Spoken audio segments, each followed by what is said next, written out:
questions.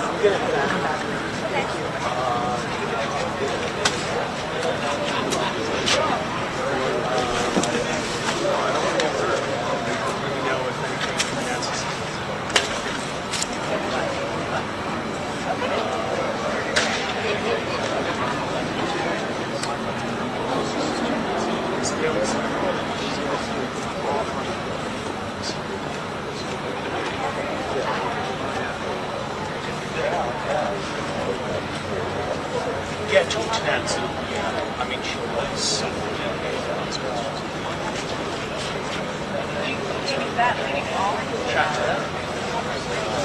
And I'll see you tomorrow. All right.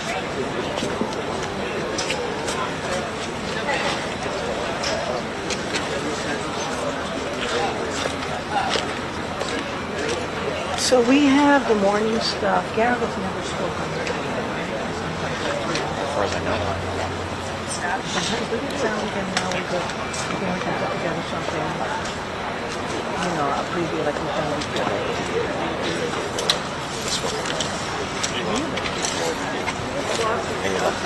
Wow. Okay. Then let's just hope. Like I said, he said he would if we don't.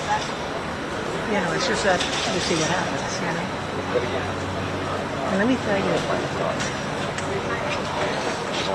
Yeah. No, I know. I told you. Yeah, it goes. You know, after the court started.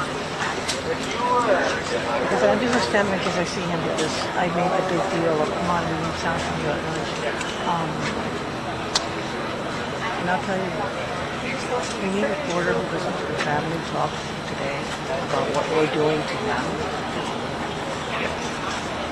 Should back up. It was, people were crying. I mean, I know when I got up there and the older lady said what it was like to have the media harassing and what it's like. I mean, it's really heartbreaking. I mean, you just forget sometimes how we can be without meaning to. My question is,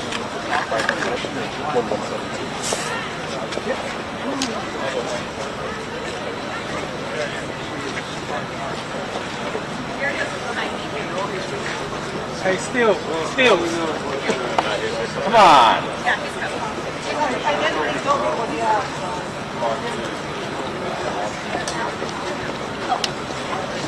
He's behind me. He's on the phone. Stills, we can't see through you. Come on. Please. It's called professionalism. Call the telephoto land. Side. Thank you. It's a beautiful invention. Them zooms.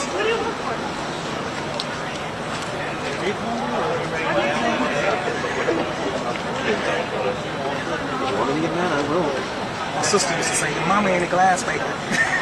And I made a glass.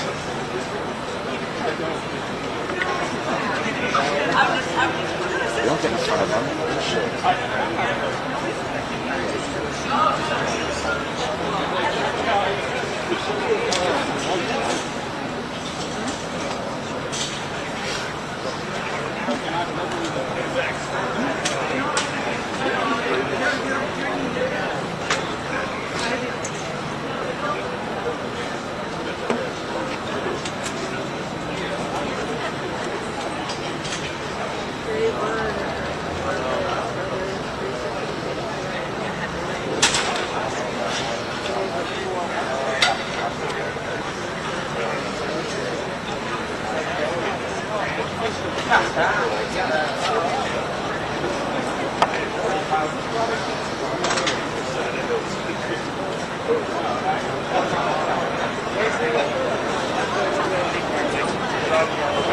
Hey, Brian. Yeah, apparently. No, I think she felt there was some unfair stand-up, if you will, getting some. Just wants me to get too early. But if you want to jump back out, you will. Just take it.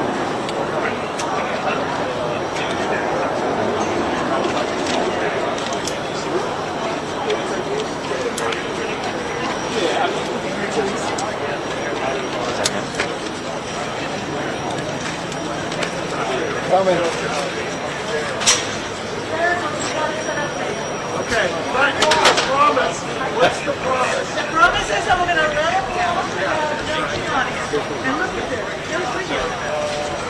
good? He's coming out for the hood?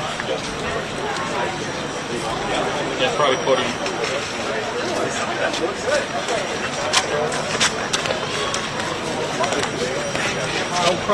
Come on, Tommy. Come on. Yeah, that you can do. There you go.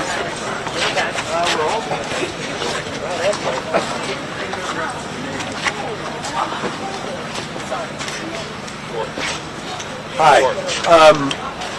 Thank you, everybody. It's been quite an emotional morning for the family.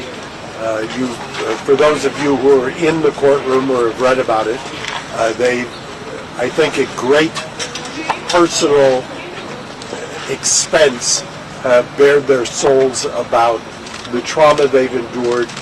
Interestingly, the generational trauma that the family, the extended families, both the Andersons and the Menendez families have endured. I think it's astonishing to me that, and I think we talked about it on the record, that it's a unicorn-style situation where you have horrific crimes that nobody is walking away from, but also remarkable, almost unparalleled rehabilitation and redemption. The focus of an 1172, which is the resentencing hearing, because the public seems to get a lot of disinformation, frankly, coming out of the DA's office, but the focus of 1172 is on redemption. The focus of 1172 is the legislature has spoken that they want to encourage rehabilitation. That is the law. The law is you do not relitigate the facts of the crime as the DA wants to do, and at least if they were going to do that, they should probably try and get the facts correct, but that's because they've been watching disinformation themselves. The fact is that the family, all of the living members of the family, are unified in their belief that they should be released and released immediately. Obviously, for Terry, who is Jose's sister and Kitty's best friend, and for Joan, who is not only Kitty's older sister, but has proclaimed that she was almost a surrogate mother, and all of the extended family, they want them out, and they want them out now. And that's hopefully what the result that we're aiming for. I'll take a couple of questions. The family was really thrilled, when they were on the stand and said the brothers committed perjury back in the original trial. They were really hitting hard with all the family members. Do you think their past perjury is going to come back to haunt them when the judge makes a resentencing decision? It's interesting. It's a deflection, obviously, by the DA's office. I don't, as much as I object to the deputies in there, I think this new DA, as I said last week, I think he's got an unhealthy and unnatural belief that he needs to rehabilitate Jose. I don't know whose interest he's vindicating other than him and his dad's representation of Jose's business partner. It's interesting he wants to focus on tax fraud. Somebody just reminded me, this is a guy whose father, who was very well respected in this town, and him for a number of years, they made all of their money defending people accused of tax fraud, so the irony is delicious. But the fact remains that the so-called scripting and the other stuff, that was done 35 years ago. Once again, it's deflection. The code section, as the judge indicated this morning, and he read from the code, it's very clear as to what this is supposed to be about. This hearing, resentencing, is not to relitigate the facts. By the way, we're happy to do that in the habeas. We have a separate proceeding pending. We have a separate judge to litigate that. That's where all of these arguments that they want to deflect here are from. And you may ask, well, then why are they bringing it up? You didn't ask that, but I'll ask your follow-up. They're bringing it up because if they read the code section, if they are intellectually honest, they would understand that there are no two better candidates in the state of California right now for resentencing than Erik and Lyle Menendez for all of the reasons that we talked about. If they were intellectually honest, they would admit, you know what, we've used these guys as proxies for politics. That shouldn't be. Just let's try to course correct and get back to why we're here. We're here for a resentencing. I'm talking slower for Kovacic, so I'll let you ask one question, but ask it slow, Robert. Mark. I'm so grateful for that. Will the brothers be able to address the court without being cross-examined? If the judge, as I understand what happened this morning, is in all sentencings in the state of California, and mostly federal as well, most jurisdictions, at a sentencing, you can do what's called an allocution, which means you can address the court. If he recalls the sentence and then says, I'm now conducting the resentencing, they will be allowed to speak. Mark, are you pushing for the brothers? What the judge talked about earlier, we were about to do that, but then you went off on a tangent. Can you explain the narrow issue that's being decided here? The issue today on the recall of the sentence is very simple. It was stated on the record. Is there a likelihood that they will commit a super strike, what I call the 7 deadly sins? There is zero likelihood. That's what the record reflects. Nobody has suggested that anywhere, anytime. That is the calculation. If that is the calculation, the sentence should be recalled, and then this afternoon when I come back out, we will discuss what the ramifications of that are. I'm going to take one more question. Then the promise was, I'm not going to be harassed as I go to lunch. Mark, are you pushing for the brothers to be released? Are you pushing for the brothers to be released without a parole hearing? And if so, is there a path to do that? Yes, to answer the question was, are we pushing for them to be released without a parole hearing? Yes.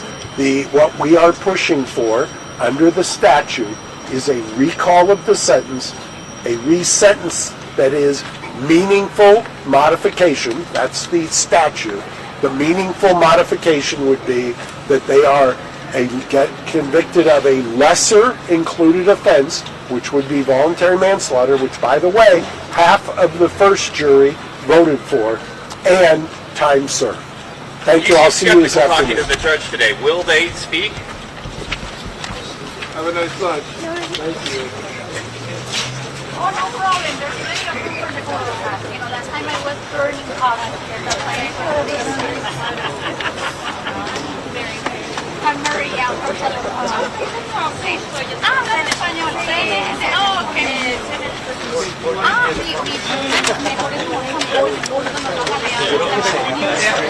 Bueno, trabaja sí, en el network ahora sí. Ella es mi comadre. Is there anywhere to eat around here? I mean, without like going anywhere.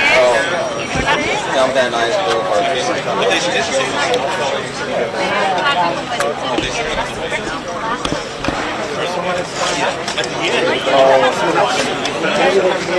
Good job. Good job.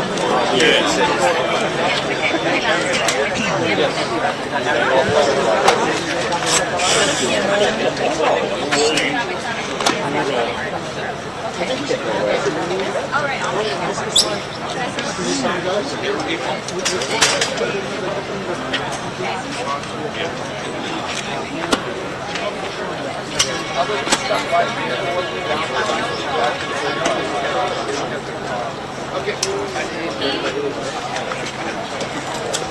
During the morning session, we heard from 3 witnesses, all relatives of either Tutti or Jose Menendez.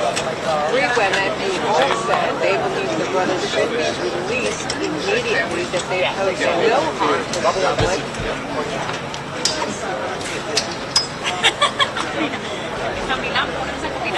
Yeah, I can hear you. They are just fact, all of these surviving Menendez and in fact, all of these surviving relatives, they want the brothers to release. I mean, I guess objected, Dave Milton died in prison. The only person who objected was Dave Milton.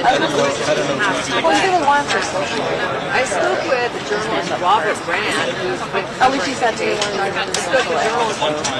I spoke with Robert Rand. He produced a documentary, Menendez was, which is far